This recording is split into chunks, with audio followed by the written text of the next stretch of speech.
Halo guys, Assalamualaikum warahmatullahi wabarakatuh. Terima kasih buat kalian yang udah ngeklik video ini.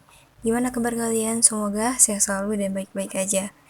Kali ini aku bakal bahas sama kalian tentang teori konspirasi Titanic. Pada tanggal 14 April 1912, Titanic bertabrakan dengan gunung es, merusak pelat bambung di bawah garis air di sisi kanan, menyebabkan kompartemen depan terendam banjir. Kapal kemudian tenggelam 2 jam 40 menit kemudian dengan sekitar 1496 korban jiwa akibat tenggelam atau hipotermia. Sejak itu, banyak teori konspirasi yang dikemukakan mengenai bencana tersebut. Teori-teori ini telah dibantah oleh para ahli di bidangnya. Buat kalian yang penasaran teori apa-apa aja, yuk sama-sama kita bahas. Don't go anywhere, keep on watching.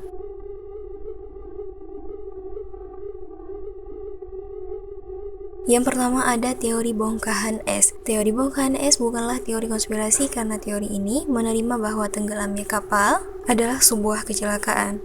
Namun, teori ini berbeda dari teori yang diterima secara umum dan dianggap tidak masuk akal oleh sebagian besar sejarawan. Kapten L.M. Collins, mantan anggota Ice Pilotage Service, mendasarkan kesimpulannya pada 3 bukti dan berdasarkan pengalamannya sendiri dalam navigasi es dan pernyataan saksi yang diberikan pada 2 penyelidikan pasca bencana, bahwa yang dihantam Titanic bukanlah gunung es, tetapi bongkahan es di dataran rendah. Bukunya yang berjudul The Sinking of the Titanic, The Mystery Solved, menjelaskan lebih jauh tentang peristiwa tersebut. Yang pertama, tidak ada laporan mengenai kabut asap sepanjang malam setelah tenggelamnya kapal tersebut. Namun, pada pukul 23.30, kedua pengintai tersebut melihat apa yang mereka yakini sebagai kabut di cakrawala, memanjang kira-kira 20 derajat di kedua sisi haluan kapal. Collins yakin bahwa apa yang mereka lihat bukanlah kabut melainkan sebongkah es. Yang kedua, setiap saksi memiliki gambaran berbeda tentang es tersebut.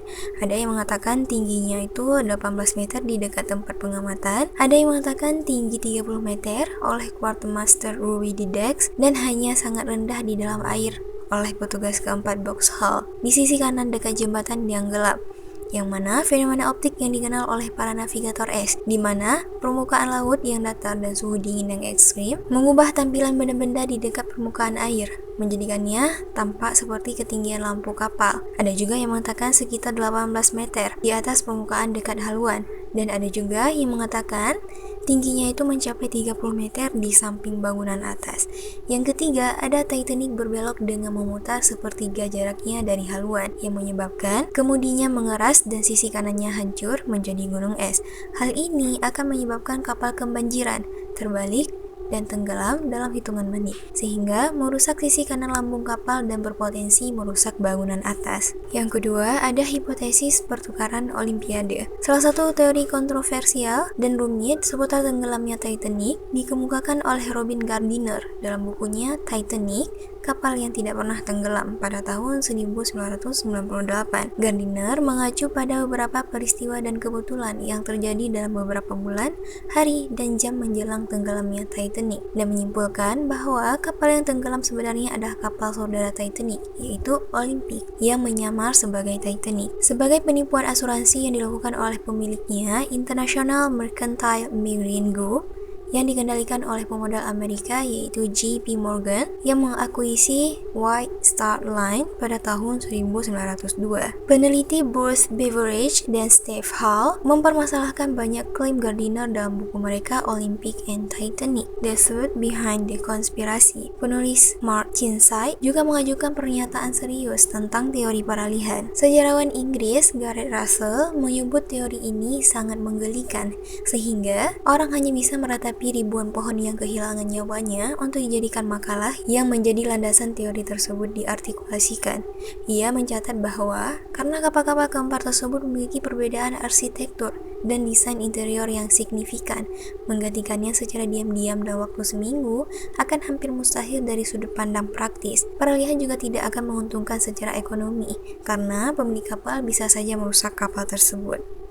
Yang ketiga, ada sengaja ditenggelamkan. Beberapa ahli teori konspirasi percaya bahwa Titanic ditenggelamkan dengan sengaja untuk menghilangkan penolakan terhadap pembentukan Federal Reserve Bank. Beberapa orang terkaya di dunia berada di kapal Titanic untuk pelayaran perdananya. Beberapa di antaranya termasuk John Jacob Astor, Benjamin Guggenheim, dan Isidor Straus. Diduga menentang pembentukan Bank Sentral EIS. Tidak ada bukti yang ditemukan mengenai penolakan mereka terhadap gagasan perbankan terpusat. Morgan Astor dan Guggenheim tidak pernah berbicara secara terbuka mengenai masalah ini, sementara Strauss mendukung konsep tersebut. Ketiga pria tersebut tewas saat tenggelam. Para ahli teori konspirasi berpendapat bahwa JP Morgan, pemodal berusia 74 tahun yang mendirikan perusahaan perbankan eponymous, mengatur agar orang-orang tersebut menaiki kapal dan kemudian menenggelamkannya untuk melenyapkan mereka. Morgan, yang dijuluki Napoleon dari Wall Street, telah membantu menciptakan General Electric, US Steel, dan International Harvester, dan dikreditkan karena hampir sendirian menyelamatkan sistem perbankan AS selama kepanikan tahun 1907. Morgan memang memiliki andil dalam pembentukan Federal Reserve dan memiliki International Mercantile Marine yang memiliki White Star Line dan juga Titanic. Morgan, yang menghadiri peluncuran Titanic pada tahun 1911, telah memesan kamar pribadi di atas kapal dengan dek penjalan kaki pribadinya dan kamar mandi yang dilengkapi dengan tempat cerutu yang dirancang khusus. Dia dilaporkan dipesan untuk pelayaran perdana kapal tersebut, tetapi malah membatalkan perjalanan tersebut dan tetap berada di resort Prancis ex-lesbian. Pembatalannya yang dilakukan pada menit-menit terakhir telah memicu spekulasi di kalangan penganut teori konspirasi bahwa ia mengetahui nasib kapal tersebut. Teori ini telah dibantah oleh pakar Titanic George Behe, Don Lynch, dan Ray Lipin, yang masing-masing memberi teori alternatif yang lebih diterima secara luas tentang mengapa Morgan membatalkan perjalanannya. Ahli teori konspirasi Stu Peters telah mengajukan versi alternatif dari teori tersebut dengan menuduh keluarga Rothschild berada di balik tenggelamnya Federal Reserve dan tenggelamnya kapal Titanic. Peters juga mengklaim kapal selam Ocean Gate sengaja disabotase untuk mencegah penumpang yang mengetahui bahwa Titanic tenggelam karena pembongkaran terkendali dan bukan karena gunung es.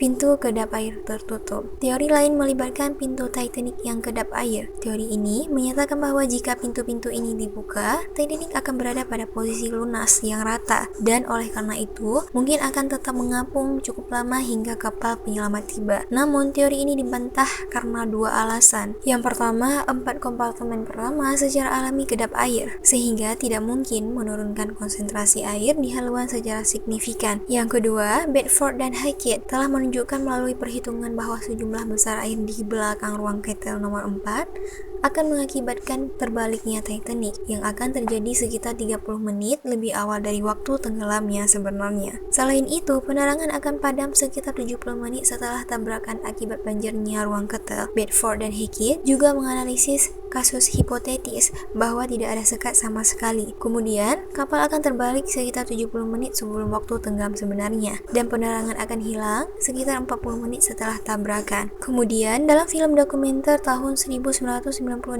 berjudul Titanic Secret Rival, Discovery Channel menjalankan simulasi model yang juga membantah teori ini. Simulasi menunjukkan bahwa membuka pintu kedap air Titanic akan menyebabkan kapal terbalik lebih awal dari waktu tenggelamnya lebih dari setengah jam. Hal ini mendukung temuan Bedford dan Hackett. Yang terakhir ada kebakaran di bunker batu bara. Klaim ini menyatakan kebakaran dimulai di salah satu bunker batu bara Titanic, kira-kira 10 hari sebelum kapal berangkat, dan terus menyala selama beberapa hari setelah pelayaran. Kebakaran sering terjadi di kapal uap karena pembakaran batu bara secara spontan. Api harus dipadamkan dengan selang pemadam kebakaran, dengan memindahkan batu bara di atasnya ke bunker lain dan dengan membuang batu bara yang terbakar dan memasukkannya ke dalam tungku. Peristiwa ini membuat beberapa penulis berteori bahwa kebakaran tersebut memperburuk efek tabrakan gunung es dengan mengurangi integritas struktural lambung kapal dan sekat kritis. Senan Moloney berpendapat bahwa upaya untuk memadamkan api dengan memasukkan batu bara yang terbakar ke dalam tungku mesin mungkin menjadi alasan utama Titanic mengepul dengan kecepatan penuh sebelum tabrakan. Meskipun ada peringatan es, kebanyakan ahli tidak setuju. Samuel Harper menyimpulkan bahwa kebakaran bunker tidak akan cukup melemahkan sekap kedap air hingga menyebabkan runtuh. Selain itu, ada pendapat lain yang menyatakan bahwa kebakaran bunker batu bara sebenarnya membantu Titanic bertahan lebih lama selama tenggelam dan mencegah kapal terguling ke kanan setelah tabrakan, karena daftar pelabuhan yang tidak kentara yang tercipta akibat perpindahan tersebut batu bara di dalam kapal sebelum pertemuan dengan gunung es. Beberapa ahli Titanic terkemuka telah menerbitkan bantahan rinci atas klaim Moloney.